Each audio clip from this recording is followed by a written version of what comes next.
नमस्कार दोस्तों, मैं शिव कृपाल मिश्रा और आप देख रहे हैं एटीएन लाइव 24 में बात सियासत की। आपको हम ले चलते हैं कुछ महीनों पहले, जब अमेरिका में चुनाव हो रहा था। उस समय डोनाल्ड ट्रंप और कमला हैरिस आमने सामने थे। चुनाव तो अमेरिका में हो रहा था, लेकिन भारत की सियासत में अमेरिका के इस चुनाव की गर्माहट महसूस की जा रही थी। ऐसा लग रहा था कि मानो डोनाल्ड ट्रंप अगर जीत गए तो मोदी की मित्रता के वजह से यहाँ पर यानी कि भारत में बहुत ही दरियादिली दिखाएंगे। और यही कारण रहा कि यहाँ के तमाम सियासती लोग और सियासत से जुड़े तमाम आम लोग भी कहीं ना कहीं जो भारतीय जनता पार्टी के लिए वोट मांगते हैं, वो यहाँ पर डोनाल्ड ट्रंप की भी चर्चा करने लगे। उस समय की अगर हम बात करें तो भले कमला हैरिस भारतीय मूल की थी, इसके बावजूद यहाँ पर खुशियाँ डोनाल्ड ट्रंप के लिए मनाने की लोग सोच रहे थे और हुआ भी वही। डोनाल्ड ट्रंप चुनाव जीत गए। लेकिन कमला हैरिस को जिस तरह से भारत आने पर और भारत में खासकर दक्षिण भारत में उनको सपोर्ट मिला, यह बात शायद डोनाल्ड ट्रंप को नागवार गुजरी। लाख मित्रता का दावा करने के बाद भी डोनाल्ड ट्रंप की अगर माने तो आज जिस तरह से अमेरिका में कानून लाया गया अमेरिकी प्रवासी भारतीयों के लिए, अब ये सुनने में आ रहा है कि उस कानून की वजह से वहाँ तमाम जो भारत के लोग अभी तक अपना जीवन यापन कर रहे थे, जो इतराते थे कि हमारा बेटा, हमारा चाचा, हमारा काका, हमारे लोग अमेरिका में हैं, अब वह समय खत्म होने जा रहा है। सुनने में आ रहा है कि डोनाल्ड ट्रंप के इस कानून की वजह से जो प्रवासी भारतीयों के लिए, प्रवासी जो वहाँ पे प्रवासी अमेरिकी हैं, उन सब के लिए यह कानून अब एक दंश बन जाएगा। अब लोग भारत भेजे जाएंगे। यह बात तो दिगर है कि कौन अपने देश में किस तरह की कानून लाए और किस तरह के कानून को रख के वो अपने लोगों की चिंता करे। यह अमेरिका के लिए डोनाल्ड ट्रंप अच्छा ही कर रहे होंगे, लेकिन उसमें जो भारत और भारतीय मूल के लोगों की जो एक चाहत थी उनको लाने की, उसका क्या। अभी एक काम चल ही रहा था कि आप आज की बात करें तो रुपया 87 रुपये पर गिर गया, 87 रुपये को भी पार कर गया।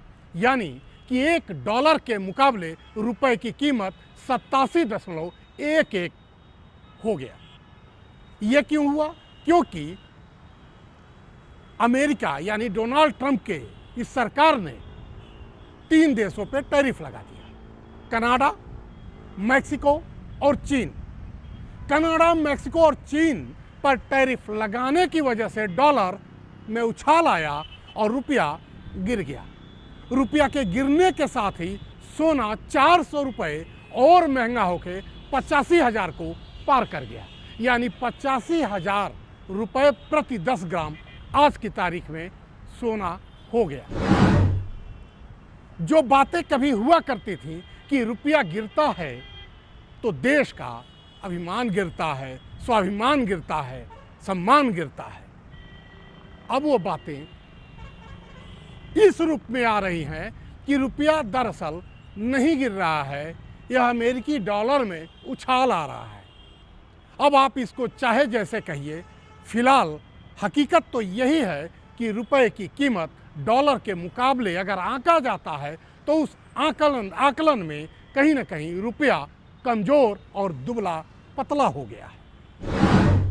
अब थोड़ा सा अनुमान लगाइए कि यही डोनाल्ड ट्रंप की जगह अगर कमला हैरिस वहाँ की प्रेसिडेंट हुई होती तो क्या नज़ारा ऐसा होता? कतई नहीं होता। कमला हैरिस सबसे पहली बात तो भारतीय मूल की थी और शायद ऐसा कानून नहीं आता कि वहाँ पर बसे भारतीयों को अमेरिका से बाहर निकलना पड़ता। आज की तारीख में हम जो प्रवासी वहाँ जो हमारे लोग थे वो अब तो निकाले ही जा रहे हैं। दूसरे सबसे बड़ी अंदेशा ट्रेड वार की भी आ गई है। हम ये तीनों चीज़ इतनी जल्दी में तो बता रहे हैं, लेकिन एक मोटे मोटे रूप में आप समझिए कि जैसे ही ट्रेड वार अगर शुरू हो गया तो यकीन मानिए कि भारतीय रुपए की स्थिति अभी और नाजुक हो सकती है। अब इस नाजुक दौर में मोदी सरकार भारत के रुपए को उठाने के लिए क्या कर रही है या क्या करेगी, यह भविष्य के गर्त में है और हो सकता है जल्दी ही इसका कोई न कोई एक तरीका ढूंढ ले। सबसे बड़ी बात तो यह है कि जहां यह माना जाता था कि डोनाल्ड ट्रंप और नरेंद्र मोदी जी जो हमारे प्रधानमंत्री हैं, उनके बीच एक मैत्रिक संबंध है। राहुल गांधी ने जिस तरह का भाषण दिया सदन में, उनकी अगर बात को हम कहें कि उनका तो ये आरोप था कि विदेश मंत्री पहले से ही अमेरिका में मौजूद थे और वो इस बात में लगे थे कि वहाँ से डोनाल्ड ट्रंप सरकार के शपथ समारोह में हमारे प्रधानमंत्री नरेंद्र मोदी को भी बुलाया जाए। ये अलग बात है कि हो सकता है कि राहुल गांधी की ये बात गलत हो।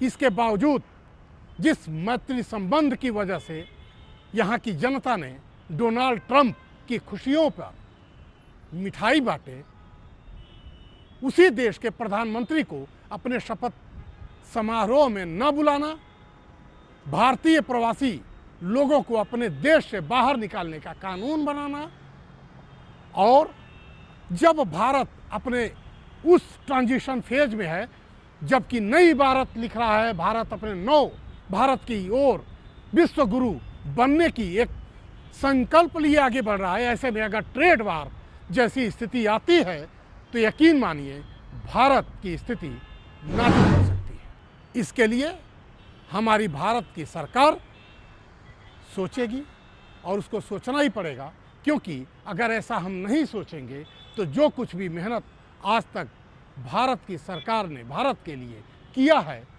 विकसित राष्ट्र के में जाने के लिए जिस तरह के गोते भारत ने लगाए हैं, वह कहीं ना कहीं खराब हो जाएगा, बर्बाद हो जाएगा। अब सवाल है कि हमारी कूटनीति कैसी हो और वो किस स्तर पर जाए कि अमेरिका यह बात मानने के लिए मजबूर हो कि भारत के साथ ऐसा सौतेला व्यवहार नहीं करना चाहिए। इकोनॉमी के पॉइंट ऑफ व्यू से अगर हम सोचें तो आज की तारीख में सारे विकसित राष्ट्रों का जो बाजार है वह सिर्फ एशिया है, और एशिया में भी भारत सबसे बड़ा बाजार है। आने वाले समय में भारत की सरकार के साथ साथ भारत वासियों के सामने भी चुनौती है, और इस चुनौती को निभाना भी पड़ेगा, क्योंकि हम जिसके लिए बाजार हैं, अगर हम उन चीज़ों पर थोड़ा सा संयम बरतेंगे तो हो सकता है कि अमेरिका को मुंह की खानी पड़े। देखते रहिए ATN Live 24।